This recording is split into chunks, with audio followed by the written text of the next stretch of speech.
cas de tout le monde. Vous savez ce que disait le général de Gaulle? Une nation n'a pas d'amis, une nation a des intérêts. On peut avoir des amis dans la vie, mais est-ce que ce n'est pas le cas de toutes les nations? Mais justement, je voudrais parler de ça parce que c'est intéressant de parler. J'ai relu, même avant de voir les discours de Vladimir Poutine qui ont été traduits en français.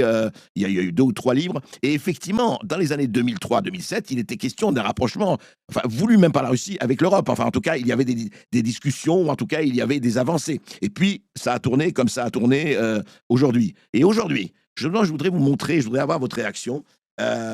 Piotr Tolstoï, la couverture du Point, du journal de l'hebdomadaire français Le Point, que vous connaissez bien sûr. Et voici cette couverture. Cette couverture, on voit Vladimir Poutine, c'est en couverture, et le titre, c'est L'étrangleur. Qu'est-ce qui fait que, effectivement, où il explique que voilà, le prédateur, il veut en fait prendre l'Europe, continuer après l'Ukraine, etc. Qu'est-ce qui fait que ça s'est dégradé à ce point où aujourd'hui, à l'heure où effectivement il est question, et ce sera dans les prochains jours ou prochaines semaines, que Donald Trump rencontre Vladimir Poutine, c'est déjà programmé, et qu'en Europe, ce soit effectivement une espèce de fronde. Comment vous analysez ça? Mais on peut longtemps raconter l'histoire des illusions et hum, des relations. Malentendu? Vous diriez malentendu?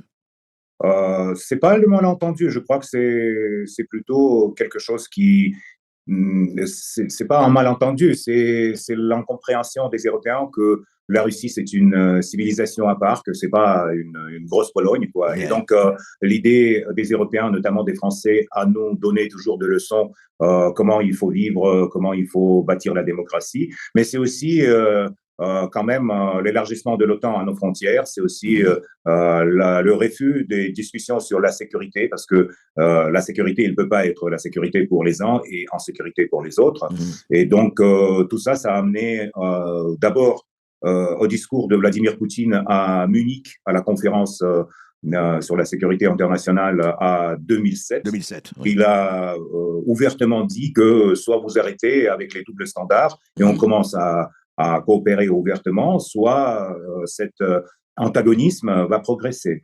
Et donc là maintenant, on est dans la stade de russophobie totale en Europe et des tonnes de mensonges qui, depuis 3 ans, sont balayés sur les têtes des Européens, sur la Russie. Donc ça ne m'étonne pas ni Le Point, ni la presse occidentale en général, qui pense que les Russes mangent les enfants le matin, etc. Donc pour nous, c'était un peu étonnant au début, mais maintenant, rien de nouveau. Donc on va manger les enfants, on va attaquer l'Europe, on va faire tout ce qui en fait peut choquer Georgette Statistique qui est assise sur le divan devant le journal télévisé de 20 heures.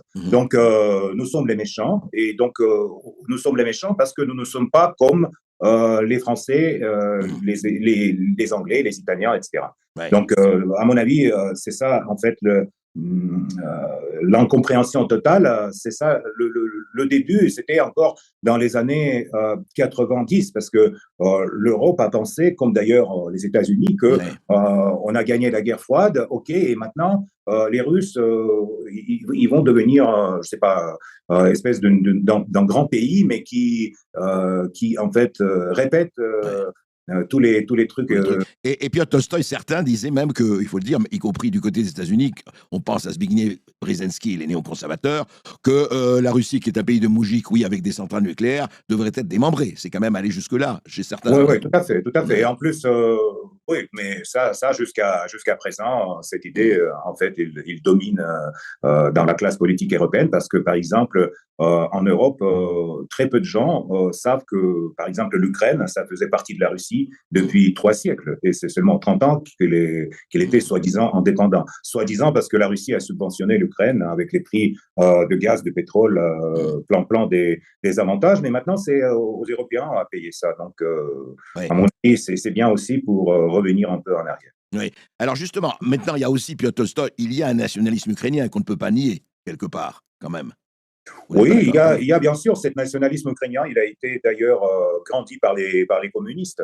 Je vous rappelle que l'Ukraine elle-même, elle a été construite par Staline et Lénine quand ils ont pris la crayon, et ils ont rajouté les régions russes avec le prolétariat, qui était la classe Oui, selon les communistes, absolument. très bien. Ils ont rajouté ça à des régions de l'Ukraine avec les paysans. C'est Mhm. juste pour équilibrer un peu. Et ils ont construit un pays totalement artificiel, moitié russe, moitié ukrainien. Et dans ce pays aujourd'hui, et dans ce qui reste de l'ex-Ukraine, en fait, c'est vrai que le nationalisme est très fort parce que c'est la seule raison pour laquelle ils peuvent Que l'Ukraine est là. justifier Mhm. aujourd'hui toute la situation. Donc, le nationalisme ukrainien, c'est pas quelque chose non seulement anti-russe, mais c'est aussi le nationalisme basé sur les héros de la Deuxième Guerre mondiale qui ont été à côté d'Hitler. Donc, c'est comme on peut en France imaginer un peu nationaliste français avec les portraits de Pétain Oui. ou, je sais pas, Vichy sur les drapeaux. C'est vrai, cela dit, on va parler évidemment de choses, mais tous les Ukrainiens, loin de là, ne sont pas des bandéristes. Vous êtes d'accord, quand même? Ils sont pas, faut Euh, pas généraliser. Non, il faut juste comprendre que n'importe quel nationalisme ukrainien et l'idée d'indépendance de l'Ukraine, Mhm. ça fait partie de l'idéologie de Bandera. Mhm. Parce qu'il y avait aussi en Ukraine, on appelle ça minorité, mais c'était quand même avant la guerre 20 millions des Russes. Donc il y avait aussi des Russes qui ne voulaient pas pour ses familles et pour ses enfants cette histoire, cette idéologie basée sur le nationalisme Bien sûr. de l'Ukraine de l'Ouest. On- Et c'est pour ça que a commencé le conflit à Donbass bien sûr, et dans la partie russophone, comme on bien l'appelle. sûr. En fait, c'est la partie peuplée par les Russes. Alors, justement, on ne va pas revenir sur toute l'histoire, ça nous prendrait des heures, mais c'est vrai, pour rappeler ce qui s'est passé en 2004, en 2015 avec Maïdan, bien sûr, le Donbass. Nous avons d'ailleurs diffusé nous-mêmes l'interview de François Hollande qui disait bien que les accords de Minsk, on les avait faits, enfin selon lui, il avait été piégé par deux humoristes russes, les accords de Minsk ont été faits pour que l'armée ukrainienne, pour que les Ukrainiens prennent le temps de se réarmer comme il faut, etc., etc. Tout, avec Angela Merkel, bien sûr. Bon, on a parlé de tout ça, mais aujourd'hui, revenons à aujourd'hui, Piotr Tolstoï, c'est quand même intéressant de voir cette espèce de... S'il n'y avait pas tellement de morts, vraiment, on aurait presque envie de ricaner, mais qui a envie de ricaner quand une guerre fait presque 1 million de morts et de blessés? Qu'est-ce qui fait qu'aujourd'hui, vous avez un renversement de situation intéressant? L'Occident est divisé, il faut bien le dire, entre le nouveau régime américain, en tout cas la nouvelle présidence américaine de Trump, Musk, Vance et compagnie. Et on a vu la réunion et ce qui s'est passé. Vous l'avez vu comme tout le monde, bien sûr, ce qui s'est passé à la Maison-Blanche entre Volodymyr Zelensky, Vance et Trump.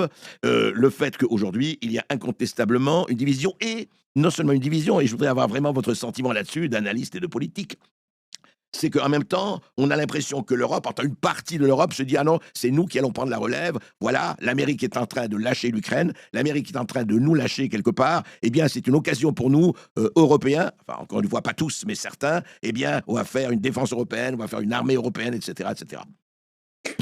Bah, à mon avis, c'est très simple et en même temps très compliqué. En fait, l'Occident en général, les États-Unis et l'Europe, avec 25 000 sanctions illégales contre la Russie et avec la déclaration en fait de la guerre dans les médias et avec tout le soutien au régime ukrainien, ils ont compris, enfin, les Oui. Américains, ils ont compris que finalement, ils vont pas gagner cette guerre. Et Mhm. pour les Américains, déjà, Afghanistan, ça leur suffit. Donc, ils Ouais. ne veulent pas que Zelensky court derrière le train vers la Pologne. Mhm. Et ils ont profité, Trump a profité de la situation pour, en faisant la partie de la coalition anti-russe et en fait en tête de la coalition occidentale, il a fait un pas en arrière et il a dit, je suis un médiateur. Mhm. Bonjour. Oui. Je participe pas dans cette guerre, je suis un médiateur. Et on va faire un deal. Donc, lui, il a compris qu'il ne va pas gagner et les Européens n'ont pas compris. Et c'est très simple, les Européens Mhm. n'ont pas compris et les Européens, ils ont besoin de montrer un peu leur place dans le monde entier parce qu'ils l'ont perdu avec la souveraineté des pays, avec l'Union européenne qui ressemble de plus en plus à l'Union soviétique. Et Soviétique. donc, Ce qu'on appelle l'UERSS. voilà, L'UERSS, c'est ça. voilà, voilà. Donc, les Européens, ils ont fait maintenant l'espèce d'une tentative de retrouver un peu leur place. Mais malheureusement, c'est bien dommage pour l'Europe, mais c'est impossible parce que déjà, rassembler assez de l'argent pour Mhm. acheter l'artillerie pour l'Ukraine, vous y n'arrivez pas sans les Américains. Avec les Américains, ça passait quelquefois, mais Ouais. maintenant, sans les Américains, on n'arrive pas. Kaya Ouais. Kallas dit une chose, Ouais. Macron dit une autre, et cette espèce de fanfaronnade, malheureusement, n'a rien derrière. Parce que toutes ces réunions des coalitions de volontaires, toutes ces déclarations sur la présence des soldats français sur le sol ou des avions britanniques aux frontières de l'Ukraine, malheureusement, c'est impossible d'organiser et de faire sans les Américains. Et donc là, maintenant, quand les Américains ils ont un peu reculé, l'Europe, il lui faudra un peu du temps et peut-être le changement de leader pour changer le discours. Alors justement, Piotr Tolstoï, je voudrais vous faire entendre ce que vous avez dit à BFM TV. C'était pas il y a pas si longtemps, hein, il y a quelques semaines ou quelques mois. Enfin, vous avez été dur, hein, mais vous avez été assez dur. Mais enfin, c'était intéressant de vous entendre. Écoutez un extrait de ce que vous avez dit sur effectivement les limites et la Troisième Guerre mondiale. Écoutez. Vous, les Français, êtes en train de provoquer la Troisième Guerre mondiale. Vous vous foutez de ce que dit Emmanuel Macron. Exactement. Et quand il vous dit qu'il est prêt, éventuellement, à ne pas se fixer de limites. On s'en fout de ses limites. On s'en fout de Macron, de ce qu'il dit Macron. On s'en fout de limites de Macron. Et on va tuer... La France reste une puissance nucléaire. Vous l'avez en tête. Tout à fait, avec 200 missiles. On va tuer tous les soldats français qui vont venir au sol ukrainien. Tous. Parce qu'aujourd'hui, il y en a, durant le conflit en Ukraine, 13 000 mercenaires, dont 367 Français et dont 147 ont déjà tué. Et on va tuer tout le monde. Alors, vous voulez toujours tuer tout le monde, Piotr Tolstoï? Écoutez, c'était pour être clair, hein, parce Ouais. qu'il y a plein de politiciens qui cachent les idées derrière les mots. Moi, je préfère d'être plus ou moins clair. Évidemment, on va tuer les soldats français ou les soldats de l'OTAN qui vont venir en Ukraine. Parce que quand aujourd'hui, c'est toujours, vous savez, tous les guerres et tous les incompréhensions commencent par les jeux du mot. Ouais. Quand on dit l'agression de la Russie qui n'était pas provoquée, c'est la mensonge, parce que c'était provoqué par l'élargissement de l'OTAN. Quand on dit on va préserver la paix avec les soldats européens sur le sol ukrainien, c'est la mensonge, parce qu'on ne peut pas préserver la paix sans l'accord de la deuxième partie qui participe dans la guerre. Donc, sans l'accord de la Russie, et la Russie ne donnera jamais son accord à la présence des Français, des Britanniques ou des, je ne sais pas, Oui. est-ce que vous avez encore des armées en Europe? Des Polonais ou autres. Oui, oui, le Polonais surtout, oui. On ne donnera jamais l'accord à leur présence. Et pour nous, la présence des mercenaires étrangers sur le sol ukrainien, cela dit que l'OTAN fait la guerre contre nous. Donc, évidemment, on va les tuer. Mais on va les tuer pas avec les couteaux, avec les missiles, avec l'artillerie, avec tous les moyens qu'aujourd'hui on utilise pour éliminer la défense ukrainienne sur le front. On n'avance pas. Hein. Si vous avez remarqué, la Russie ne fait pas cette guerre pour les territoires, parce que si on voulait les territoires, alors c'était l'autre chose. On pourrait agir comme les Américains, par exemple, ils ont fait en Irak, quand ils ont rasé avec la flamme à une vingtaine de kilomètres avant, et après ils avançaient avec l'armée. La Russie aussi a des moyens techniques de faire ça. Mais c'est ce que nous, on veut, c'est justement la démilitarisation de l'Ukraine et pas la militarisation avec l'arme européenne ou avec des soldats européens. Donc, quand je dis on va tous tuer, enfin, évidemment, on va tuer les soldats s'il y aura des soldats français. D'ailleurs, il y en a pas beaucoup plus. Cette interview à BFM, ça a été il y a un an. Donc, aujourd'hui, il y a beaucoup plus des Français qui sont morts en Ukraine, mais le gouvernement français, notamment le président Macron, il cache ces morts. Ils disent que c'est des accidents de ski dans les Alpes. C'est par hasard que les colonels et les généraux français tombent sur les skis et donc disparaissent dans la nature. Attendez, c'est très intéressant ce que vous dites, parce que c'est les informations, ça que vous donnez. Vous dites qu'aujourd'hui, il y a beaucoup plus de Français qu'on ne le dit, qui sont morts, pour parler que des Français, mais enfin, il y a les autres, qui sont morts en Ukraine et qu'on cache, enfin, dont le nombre est caché. Tout à fait, tout à fait. Je vous assure que parmi les mercenaires qui font la guerre contre la Russie aux côtés des Ukrainiens, il y a beaucoup des Canadiens, des Américains, des Français, des Britanniques qui ont été tués et qui malheureusement n'étaient pas même enterrés.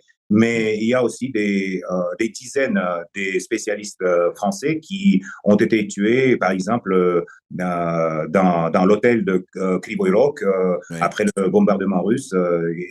Donc, il y a plein d'exemples, mais malheureusement, on ne retrouve pas ces corps. Et donc, c'est pour ça que l'information, aujourd'hui, est cachée. Et c'est évident que le gouvernement français n'a aucun intérêt de sortir cette information parce que ça va provoquer la résistance à cette fanfaronnade de Macron sur la présence des soldats français ou sur les qualités de l'armée française en Ukraine. Donc, malheureusement, je peux rien dire. Je peux rien dire du bon sur l'armée française. Moi, j'aimerais bien. Je comprends que pour les Français, c'est un point très sensible. Mais malheureusement, vu l'histoire et les derniers événements, par exemple, en Afrique, et quand je dis l'histoire, c'est 40 jours de résistance de l'armée française aux Allemands, par exemple. Donc, l'armée française, c'est pas l'armée qui a... Ce n'est plus l'armée de Napoléon. Ça voulait dire. Voilà. En plus, l'armée de Napoléon a été composée de plusieurs armées nationalités. C'est vrai. Mais alors, Piotr Tolstoï, donc les lignes rouges que se fixe enfin la Russie, c'est pas question que l'Ukraine rejoigne l'OTAN, hors de question.